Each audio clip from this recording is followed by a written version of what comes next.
All right, so now we're going to talk about local graduation rates. So we're going to look at Washington State, and then we're going to focus on two school districts. It's going to be the Pasco School District and the Sunnyside School District.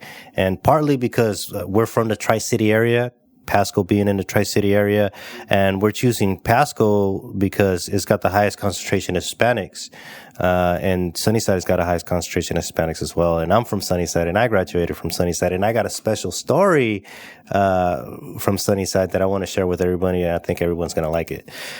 So now let's talk about Washington State graduation numbers. So 2016, 2017. All students, graduation rate was 79%. Which is lower than the national average. Hispanics were at 72.7%. Whites were at 81%. African Americans were at 71.5%. Now, you can see there's a wide gap, right? Now, I'm going to bring out some other numbers that are very interesting. And again, it's going to go put the focus on low income. So low income students' graduation rates. So low income Hispanics were at 70.2% graduation. Low income whites, 69.6%. African Americans were at 68%. So now you start looking, okay, people that are low income, when you talk about Hispanics, they actually got a little bit higher graduation rate than whites do. So it goes to show you the household income has a high impact on this. It doesn't matter what race you are across the board. If you're low income, you're going to have a lower graduation rate. Now, why do you think that would be? Why is it that low income people, what are some of the factors, some of the challenges that you think they're facing that will lead to these lower graduation rates? Oh, well, it's the community, the environment that they're put in.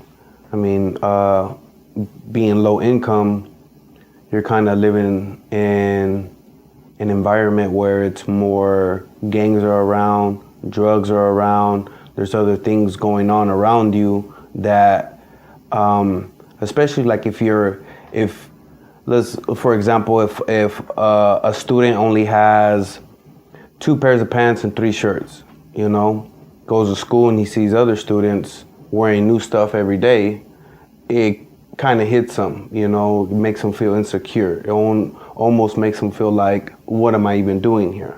They rather, and I think everybody has this. We try to find a group or someone that we can relate with, someone that we can feel more accepted with. So they're gonna,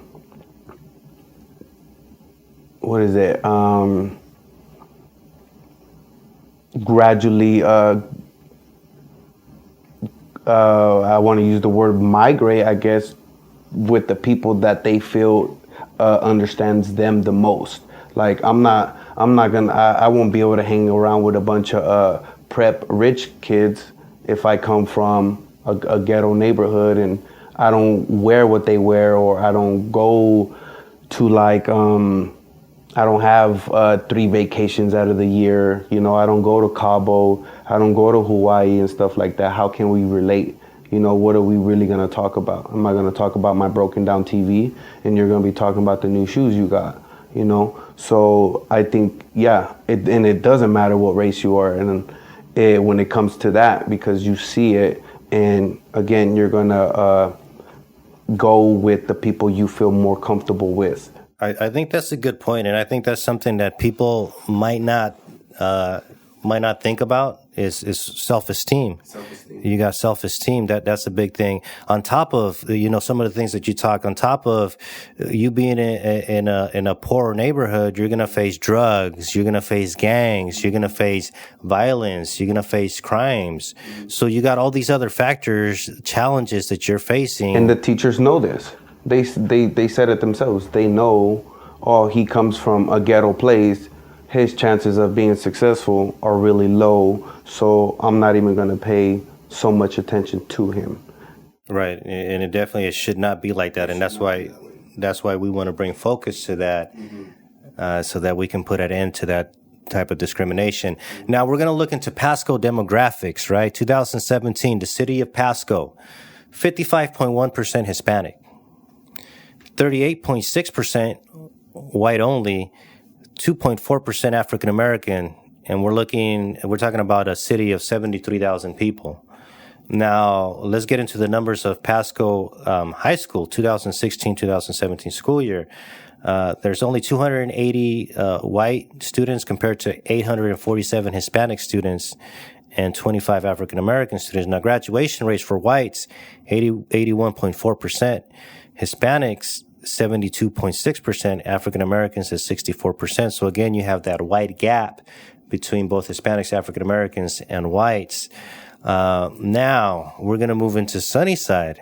Let's get into their numbers. So the demographics, Sunnyside, the city of Sunnyside, 2017, 87.6% Hispanic. I mean, it might as well be a Latin American country right there. 11.3% white only, 0.5% are two or more races, and that's of 16,407 people. All right.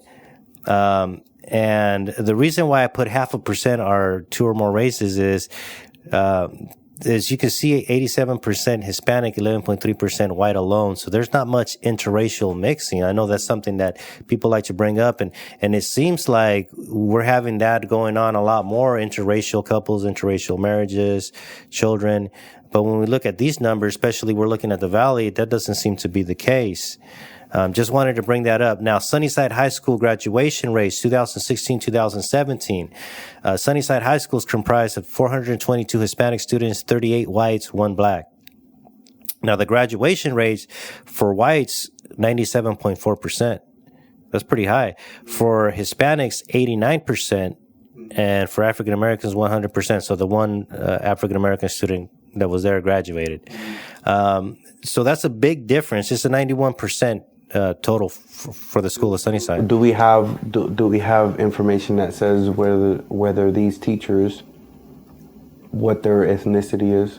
There is information, yeah, and you can find that information at the the OIPIS, or I'll get that. Yeah, you had a little glance at it? I did. The majority is white. The majority is white. Yeah, across the board, no matter what position they are. And I think that But really answers the... yeah, but I want to focus on Sunnyside now. 91% graduation rate. That's super high. Whites. For the whole school. Okay. For the whole school, you got Hispanics were at 89%. Now, it's super high. And when I seen that, I was surprised. I'm from Sunnyside. I graduated from there. I don't remember it being like that. And I have a cousin who she works for the school there for the school district in Grandview. So I asked her, I was like, I'd seen the numbers. I noticed that they were super high. Why is that? Why were they so high, especially when you compare them to a place like Pasco? And so she told me, she was like, it was Chuck Salina. Chuck Salina. And I was like, who's Chuck Salina? She told me, well, that's the principal. He was the principal for them. It's him. He's the one that turned everything around. And so I started looking into it. I started looking into Chuck Salina and what he did. And it's a great story. It gives me goosebumps just talking about it. I'm from Sunnyside. It's a great story, and I think other people are going to like it. And I'm going to share it with you. So in 2007, 2008, and 2009, less than half of the students at Sunnyside High School graduated. You had more kids in those 3 years not graduating than what you did that actually graduated. They were in the bottom 5% in state in terms of graduation rate. 95% of the students were eligible to receive free or reduced lunches. So again, you got into the low income. And now the silver lining to the problems that Sunnyside had is that it made Sunnyside eligible to win a federally funded school improvement grant. It was a $5 million grant. Now, the only stipulation is that they had to get rid of the current principal, which, $5 million grant. I don't think they had too hard of a time coming up with, making that decision. Exactly.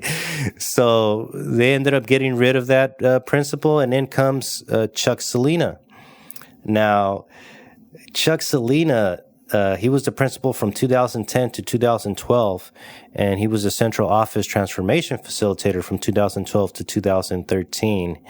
Now, I just want to bring one of the examples, one of the things that he said when he first started, he first got there, because as we know, more than half of the students weren't graduating. So in the first assembly, big assembly that they had, he said he had half of the students sitting down and half of the students he had stand up. And then he tells the students, okay, all of you that are standing, you guys can go ahead and go home because you're not going to graduate. That's a big impact right there. Pretty impactful. He said the room got very serious. It's powerful because it was the truth. Mm-hmm. It was the truth, and they knew it. Pretty powerful stuff. Now, again, graduation rates rose from the time that he started. It was at 49%. By the time that he left, it was at 85%. Huge improvement. And the amazing thing about that is that even after he left, Sunnyside's been able to sustain that success. And the last school year, 2016-2017, the last school year that we have statistics for, they were at 91% graduation rate. That's awesome. They got a program that's obviously working very well. Other, little towns and cities need to adopt it. They really need to adopt whatever program they got going on because it's working. And it's not just because, it's primarily dominated by Hispanics. It should be something that should work for everybody, not just one particular group. Exactly. And again, it goes to prove it's not about race. And it goes to prove that it wasn't the kids. It wasn't the kids' fault that they weren't graduating. Mm-hmm. It was that faculty. Mm-hmm. It was the teachers, the counselors, the principals, superintendents, from the top to bottom. There was issues. And then finally you get money being poured in and you get somebody coming in there who had the resources and who had the desire to create change. Mm-hmm. And look at what happens, a complete turnaround. Mm-hmm. If it could happen in a city like Sunnyside that's 87% Hispanic, where 95% of the students qualify for reduced free lunches, it can happen anywhere. No excuses. Again, no excuses. It can happen anywhere. It doesn't matter what the statistics say. All right. Again, it goes into expectations. They had higher expectations for these kids, and all of a sudden, the graduation rates improved. So it's about that leadership.